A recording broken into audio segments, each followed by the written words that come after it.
अस्सलाम वालेकुम दोस्तों, मैं हूं उस्मान और आप देख रहे हैं रैम्बलर रिएक्ट्स।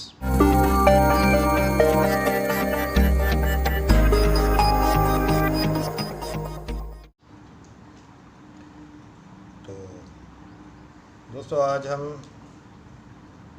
इस वीडियो पे रिएक्शन देंगे। Putin we will create a new international reserve currency rupee yuan rouble. Title देख के तो ये लग रहा है जैसे कि रशिया की जो अमेरिका के साथ आजकल काफ़ी गर्मा गर्मी है। वैसे तो इनकी बड़ी पुरानी चलती आ रही है कोल्ड वॉर, लेकिन अभी काफ़ी ज़्यादा हालात ख़राब हैं और रशिया अमेरिका के मुकाबले पे शायद अपनी कोई करेंसी लाना चाह रहा है ताकि अमेरिका का पूरी दुनिया के ऊपर से जो असर और रसूख है उसको कम किया जा सके। तो आइए स्टार्ट करते हैं वीडियो, देखते हैं इसमें क्या फैक्ट्स हैं। 1 2 3 start.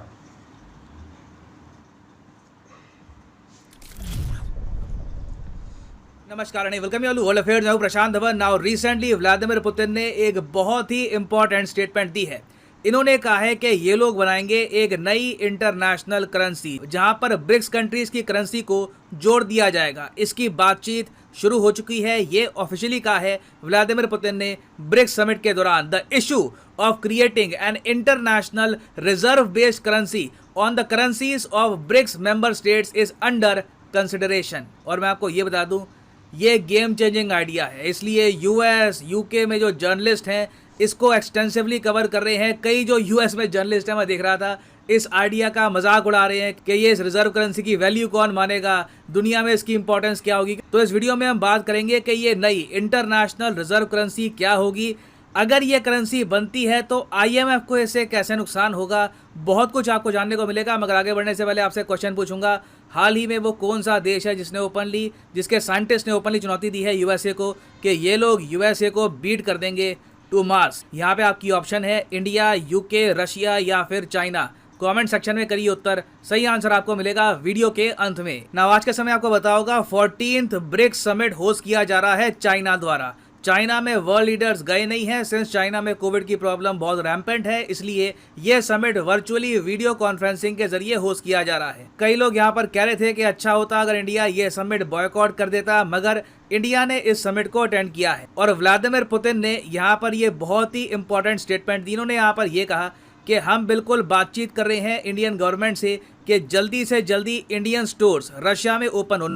Indian stores actually since Russia के मॉल आज के समय खाली पड़े हैं क्योंकि जो यूरोपियन ब्रांड थे, अमेरिकन ब्रांड थे, सब यहाँ से निकल चुके हैं, खाली दुकानें पड़ी है मॉल्स में। कई जो इनके शॉपिंग सेंटर थे वो खाली पड़े हैं, तो वहाँ पर ये इंडियन चाइनीज स्टोर्स को बुलाना चाहते हैं ताकि एटलीस्ट कुछ वहाँ पर व्यापार तो हो, लोगों को परचेज करने के लिए कुछ ऑप्शंस मिले। तो ये काफ़ी अच्छी बात थी ना। इसके बाद पुतिन ने यह स्टेटमेंट दे दी कि इंटरनेशनल रिजर्व करेंसी हम बनाएंगे। और इंटरेस्टिंग बात देखिए कि एक यूनिफाइड करेंसी, एक आप कह लीजिए यूनिफाइड रिजर्व करेंसी बनाने का जो आइडिया था, ये ईरान ने पिच किया था एससीओ कंट्रीज के लिए। शंघाई कॉर्पोरेशन ऑर्गेनाइजेशन में आपको पता होगा ये सब देश है, China, Kazakhstan, Kyrgyzstan, Russia, Tajikistan, Uzbekistan, India, Pakistan और बहुत ही जल्द यहाँ पे फुल फ्लेजेड मेंबर बन जाएगा ईरान। तो ईरान ने यहाँ पर ये आइडिया पिच किया, मगर क्लियरली रशिया और चाइना एससीओ बेस्ड करेंसी बनाने में अभी के लिए इंटरेस्टेड नहीं लग रहे और फोकस ये किया जा रहा है कि पहले ब्रिक्स ग्रुप के अंडर एक करेंसी बनाई जाए।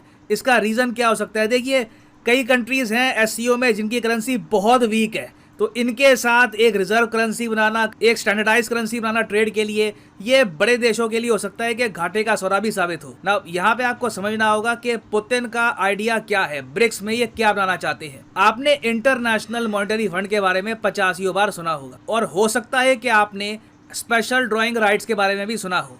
आईएमएफ ने 1969 में बनाया था स्पेशल ड्रॉइंग राइट्स। अब जो ये 3 शब्द हैं, ये सुन के ये मत समझ लेना कि ये कोई अधिकार है, ये स्पेशल ड्रॉइंग राइट्स आपको मिलते हैं, ये आपके अधिकार है, नहीं।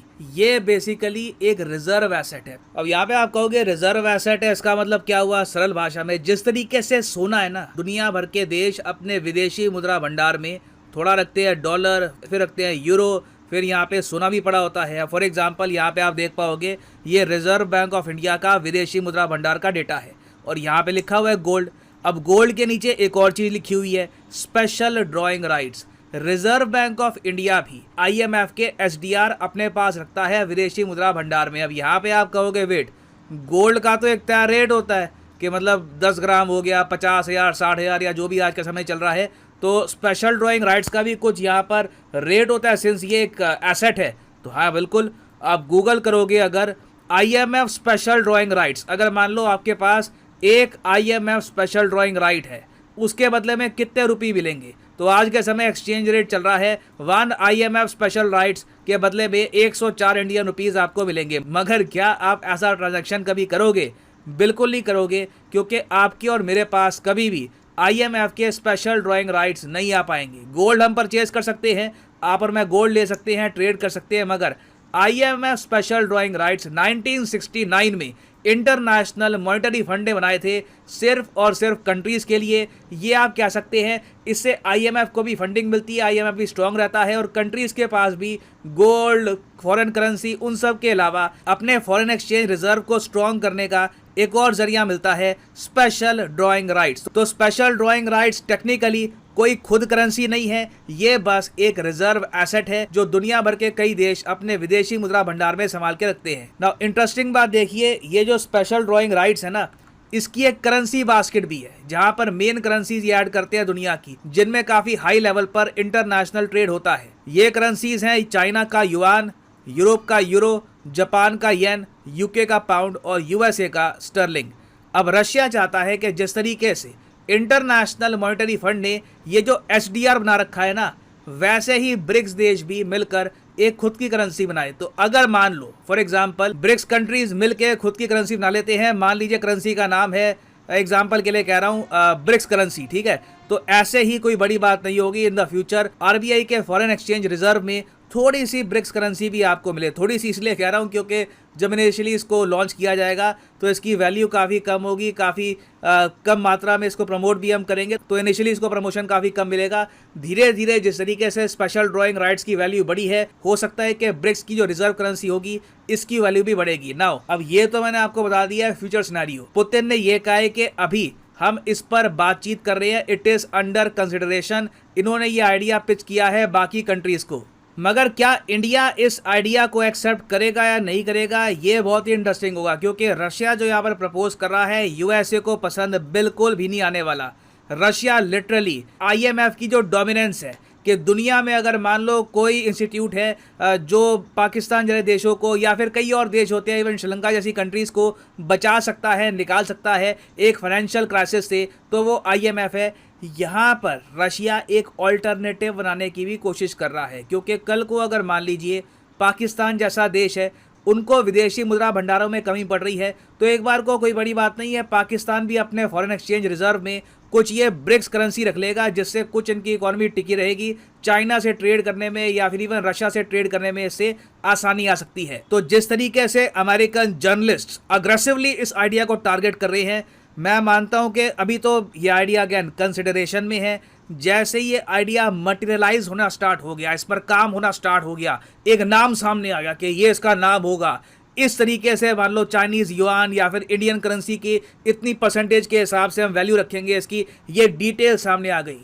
US इतना दबाव डालेगा इन सब कंट्रीज़ पर, ना सिर्फ इंडिया पर, ब्राज़ील पर, साउथ अफ्रीका पर, हर देश पर, कि ये रिजर्व करेंसी बननी नहीं चाहिए, क्योंकि ये रिजर्व करेंसी एक बड़ा थ्रेट पोज करेगी इंटरनेशनल मॉनेटरी फंड के स्पेशल ड्राइंग राइट्स को। तो इंडिया के लिए भी एक बड़ा रिस्क होगा। ये जो करंट अभी आप कह लीजिए एक रिजर्व करेंसी चल रही है इंटरनेशनली, इसका ऑल्टरनेटिव बनाना बड़ा स्टेप होगा। ये अगर इंडिया यहाँ पे कदम आगे बढ़ाता है, it will be a brave step. Her country के लिए मैं कहूँगा this will be a huge step. तो पुतिन ने भी ये बात बोल तो दी है, मगर आगे इस पर काम कर पाना it will be a challenge for everyone. Now मैं यहाँ पे आप सबसे पूछना चाहूँगा कि क्या आप इस इंटरनेशनल रिजर्व करेंसी के आइडिया को सपोर्ट करते हो। देखो, मैं यहाँ पर जो IMF के ऑल्टरनेटिव का आइडिया दे रहा था, ऐसा नहीं है कि सीधा IMF के मुकाबले में एक इंस्टीट्यूट खड़ा हो जाएगा, मगर जो IMF के स्पेशल ड्राइंग राइट्स हैं उनको ये टक्कर देगा। तो आप जेन्युइनली मुझे बताना कि आपके हिसाब से इंडिया को क्या यहाँ पर इन द फ्यूचर ज़्यादा प्रोग्रेस करनी चाहिए, या फिर आप मानते हैं कि नहीं, इस आइडिया से दूर रहो, रशिया की इकोनॉमी वैसी डूब चुकी है, ये लोग इस टाइप के आइडिया पिच करेंगे, हमको ये सब करने की आवश्यकता नहीं है, बिना वजह यूरोप और यूएस के साथ रिलेशंस खराब होंगे? लिखिएगा इसके बारे में कमेंट सेक्शन में, मैं जानना चाहूँगा आपका ओपिनियन। ना वापस आते हैं अपने प्रश्न की तरफ कि हाल ही में वो कौन सा देश है जिसने डायरेक्ट चुनौती दी है यूएसए को कि आपसे पहले हम मार्स से सैंपल लेके आएंगे। जी हाँ, रेस यही चल रही है कि मार्स की मिट्टी धरती पे कौन लेके आएगा। तो यहाँ पर सही उत्तर है ऑप्शन डी, चाइना। जी हाँ, चाइना ने ओपनली कहा है कि इनका मार्स प्रोजेक्ट इतना तेजी से आगे बढ़ रहा है कि ये अमेरिकन कंपनीज, अमेरिकन गवर्नमेंट सबको बीट कर देंगे। ये पहले मंगल ग्रह पर पहुंचेंगे और मार्स के सैंपल्स धरती पर लेके आएंगे। ले जी, ये हमने वीडियो देख ली और ये वही जो पहले मुझे लग रहा था कि रशिया वही अमेरिका को काउंटर करने के लिए एक नई करेंसी बनाने का प्लान कर रहा है, डॉलर के या यूरो के मुकाबले पे। जैसे डॉलर, यूरो ये इंटरनेशनल मार्केट्स में ट्रेड करने के लिए एक रिज़र्व करेंसीज़ हैं। तो रशिया ज़ाहिर सी बात है वो भी एक पावर है, इस दुनिया की बहुत बड़ी पावर है। तो ज़रूर करना चाहिए, ऐसी करेंसी बननी चाहिए, क्योंकि हम एशिया में जो रह रहे हैं, जैसे यूरोप है, यूरोप ने आपस में यानी कि जुड़कर जो एक करेंसी एक बनाकर वो आगे अब तरक्की कर रहे हैं। अमेरिका है तो वो एशिया में हमारे मुल्कों में ये फुकदान है, हमें उनकी करेंसी पे चलते हुए यानी कि उनके डिपेंडेंट रहना पड़ता है और उनकी शराइत माननी पड़ती हैं, कई बार कॉम्प्रोमाइज़ करना पड़ता है। तो रशिया अगर ये ऑफ़र कर रहा है कि नई करेंसी लाई जाए जिससे अमेरिका का ये जो ब्लैक मेलिंग या प्रेशराइज़ करना दुनिया के छोटे मुल्कों को, कमज़ोर मुल्कों को, तो इस चीज़ से यानी कि उन मुल्कों को निकाला जाए, तो मेरे ख्याल से तो ये बेस्ट प्लान है रशिया का। रशिया को करना चाहिए चाइना से मिलकर, ये जो यानी कि हमारे इस एशिया में हमारी भी कोई करेंसी होनी चाहिए कॉमन। तो इससे ज़्यादा हम बेहतर ट्रेड कर सकते हैं, तरक्की कर सकते हैं। तो बाकी आप अपनी राय का इजहार करें कमेंट सेक्शन में आकर, आप भी मुझे अपने ख़यालात बता सकते हैं। और नेक्स्ट आपको अगर कोई वीडियो आप चाहते हैं कि मैं उस पर रिएक्ट करूं तो मुझे वो भी आप कमेंट सेक्शन में आप उसका लिंक दे सकते हैं। तो बाकी ये मेरा रिएक्शन था। और नेक्स्ट वीडियो में, एक नई वीडियो में आपके साथ दोबारा मुलाकात होगी। तब तक अल्लाह हाफ़िज़।